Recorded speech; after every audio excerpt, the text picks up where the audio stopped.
జనరల్‌గా ఎలా ఉంటుంది అంటే అది 102 ఫీవర్ వచ్చినా, 101 వచ్చినా, 103 వచ్చినా అది ఇన్ఫెక్షన్ యొక్క సివియారిటీ చెప్పదు. వార్మ్ వాటర్, గోరువెచ్చని వాటర్‌తో మనము స్పాంజింగ్ అనేది చేయాల్సి ఉంటుంది. అది బాడీ మొత్తం చేయాల్సి ఉంటుంది. Hi, I'm doctor Narasimha Reddy, consultant neonatologist and paediatrician, Shaurya hospital, KPHB. So, ఈరోజు మనము పిల్లల్లో చాలా కామన్‌గా మనం ఫీవర్స్ అనేవి చూస్తూ ఉంటాం. ఇప్పుడు ఎస్పెషల్లీ వర్షాకాలం మొదలైంది, స్కూల్స్ స్టార్ట్ అవుతాయి. మనం చాలా కామన్‌గా ఫీవరు పిల్లల్లో చాలా ఎక్కువగా చూస్తుంటాం. అందులోనూ 102, 103 ఇంత రేంజ్‌లో చూస్తాం. సో, ఫీవర్స్‌కి కారణాలు సింపుల్ ఇన్ఫెక్షన్ నుంచి క్యాన్సర్ వరకు, ఆటో ఇమ్యూన్ డిసీజెస్ వరకు మల్టిపుల్ కారణాలుంటాయి. కాకపోతే 100కు 90 మంది, 95% ఎలా ఉంటారు అంటే సింపుల్ ఇన్ఫెక్షన్స్ వల్లనే ఉంటాయి. ఈ హై గ్రేడ్ ఫీవర్స్ అంటే 100 నుంచి 102 అనేది లో గ్రేడ్, 102 అంతకన్నా ఎక్కువ ఉంటే హై గ్రేడ్ ఫీవర్ అంటాం. ఇలాంటి హై గ్రేడ్ ఫీవర్స్ మనం కామన్‌గా 3, 4 కండిషన్స్‌లోనే చూస్తాం. అందులో మోస్ట్ కామన్, చాలా కామన్‌గా చూసేది ఏంటంటే వైరల్ ఇన్ఫెక్షన్స్. అందులోనూ రెస్పిరేటరీ అంటే శ్వాసకోశ సంబంధించిన ఇన్ఫెక్షన్స్ కానీ, కడుపుకు సంబంధించిన ఇన్ఫెక్షన్స్ కానీ, ఓవరాల్ వైరల్ ఇన్ఫెక్షన్స్ ఎక్కువ చూస్తాం. రెండో కామన్ ఏంటి అంటే మలేరియా. మన హైదరాబాద్‌లో మలేరియా కంపారిటివ్‌గా చాలా తక్కువ. మూడోది ఏంటంటే బ్యాక్టీరియల్ ఇన్ఫెక్షన్స్. అంటే మన సోర్ థ్రోట్ ఉండి గల్ల మొత్తం అడినాయిడ్స్ ఇన్ఫెక్షన్స్ కానీ, టాన్సిల్స్ ఇన్ఫెక్షన్స్ కానీ, లేకపోతే యూరిన్‌కి సంబంధించిన యూటీఐ అంటాం కదా, అలాంటివి ఎక్కువ కామన్‌గా చూస్తాం.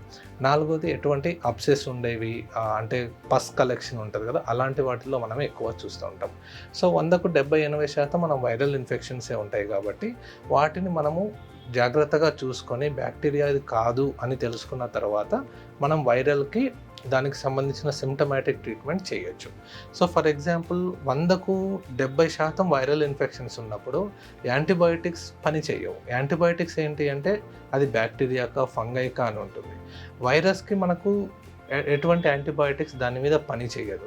సో అటువంటి వాటిల్లో మనం యాంటీబయోటిక్స్ ఇస్తే ఒకటి పని చేయకపోగా రెండోది రెసిస్టెన్స్ వచ్చే అవకాశం ఉంటుంది. సో అవసరమైనప్పుడు మనం ఎప్పుడైనా మళ్ళీ కావాలి, ఆ యాంటీబయోటిక్ వాడాలి అనుకున్నప్పుడు అది మన బాడీ మీద అది పని చేయకపోయే అవకాశాలు ఎక్కువ ఉంటాయి. సో ఫీవర్ వచ్చింది కదా అని స్టార్టింగే ఫస్ట్ 2 డేస్‌లోనే, 3 డేస్‌లోనే అది బ్యాక్టీరియానా, వైరసా డాక్టర్ దగ్గరికి వెళ్ళి కన్ఫర్మ్ చేసుకోకుండానే మనం గనక యాంటీబయోటిక్స్ వాడితే సో అది ఫ్యూచర్‌లో ప్రాబ్లమ్ అయ్యే అవకాశం ఉంటుంది. ఫీవర్ వచ్చినప్పుడు మనం ఏం చేయాలి? జనరల్‌గా ఎలా ఉంటుంది అంటే అది 102 ఫీవర్ వచ్చినా, 101 వచ్చినా, 103 వచ్చినా అది ఇన్ఫెక్షన్ యొక్క సివియారిటీ చెప్పదు. సో అది మన ఫైటింగ్ కెపాసిటీ చెప్తుంది. మన బాడీలోకి ఇన్ఫెక్షన్ వస్తే మనం ఫైట్ చేస్తాం. మన స్ట్రాంగ్ ఫైటర్ అయితే హై ఫీవర్ వస్తుంది. కొంచెం తక్కువ ఫైట్ చేస్తే ఆటోమేటిక్‌గా తక్కువ ఫీవర్ వస్తుంది. సో ఫీవర్ యొక్క ఇంటెన్సిటీ అది గ్రేడ్‌ని బట్టి మనం ఇన్ఫెక్షన్‌ని అంచనా వేయకూడదు. అయితే మరి ఎలా అసలు అంచనా వేయాలి అంటే ఫీవర్‌కి డ్యూరేషన్ ఎంత గ్యాప్ ఉంది. ఫర్ ఎగ్జాంపుల్ 6 అవర్స్‌కో, 8 అవర్స్‌కో ఒకసారి ఫీవర్ వస్తుంది. అంటే రోజుకు 2, 3 సార్లు వస్తుంది అంటే ఇట్స్ ఏ మైల్డ్ ఇన్ఫెక్షన్. అట్లా కాకుండా కంటిన్యూయస్‌గా ఉంటుంది. ఎవ్రీ 4th అవర్‌లీ మనకు ఫీవర్ వస్తుంది అంటే దాని అర్థం సివియర్ ఇన్ఫెక్షన్ అని అర్థం.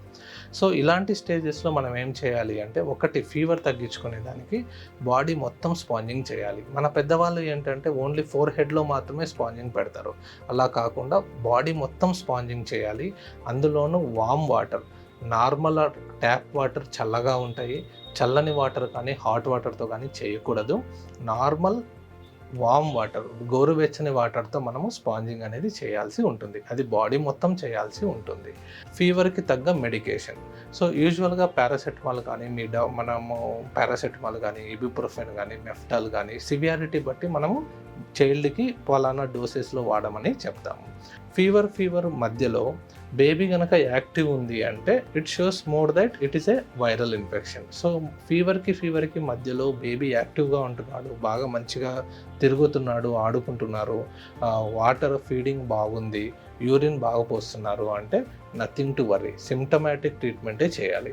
అట్లా కాకుండా ఫీవర్‌కి మధ్యలో చైల్డ్ డల్ ఉంటున్నాడు, లేకపోతే ఫిట్స్ వస్తున్నాయి, శ్వాసకు తీసుకోవడంలో ఇబ్బంది పడుతున్నాడు, డొక్కలు ఎగరేస్తున్నారు, యూరిన్ వేసేటప్పుడు ప్రాబ్లం ఉంది, లేకపోతే ఎక్కడన్నా మనకి బ్యాక్టీరియాకి సంబంధించిన ప్రాబ్లం ఉంది, నిమోనియా లాంటివి ఉన్నాయి, ఇట్లా ఏమన్నా ఉంటే మనం వెంటనే యాంటీబయాటిక్స్ వాడడం కానీ అవసరాన్ని బట్టి మనం అడ్మిషన్ కూడా చెప్తాము. సో మన బాడీలో ఫీవర్ వచ్చినప్పుడు ఒకటి స్పాంజింగ్ చేయడము, 2 పారాసెటమాల్ వాడుకోవడము, అదే ఫీవర్ మెడికేషన్ వాడుకోవడము, 3వది మనం హైడ్రేషన్ మెయింటైన్ చేయడం. హైడ్రేషన్ అంటే ఫీవర్లో ఏమవుతుందంటే మన బాడీలోంచి తేమ శాతం అనేది బయటికి వెళ్ళిపోతుంది. అలాంటప్పుడు మనం రీప్లేస్ చేయాల్సి ఉంటుంది. సో నార్మల్ వాటర్ కానీ, కోకోనట్ వాటర్ కానీ, బటర్ మిల్క్ కానీ, ఓఆర్ఎస్ శాచెట్స్ కానీ, లెమన్ వాటర్ కానీ ఇలాంటి వాటితో మనం ఫ్రీక్వెంట్గా తాగుతూ ఉంటే, పిల్లలకి తాపిస్తూ ఉంటే ఆ ఫీవర్ అనేది మనం పోగొట్టుకున్న వాటర్ శాతం, తేమ శాతం అనేది మళ్ళీ రీప్లేస్ అవుతుంది. సో ఇవి సిమ్టమాటిక్ ట్రీట్మెంట్. ఎప్పుడు యాంటీబయాటిక్స్ వాడాలి అనేది మీ డాక్టర్ గారు చెప్తారు. థ్యాంక్ యూ అండి.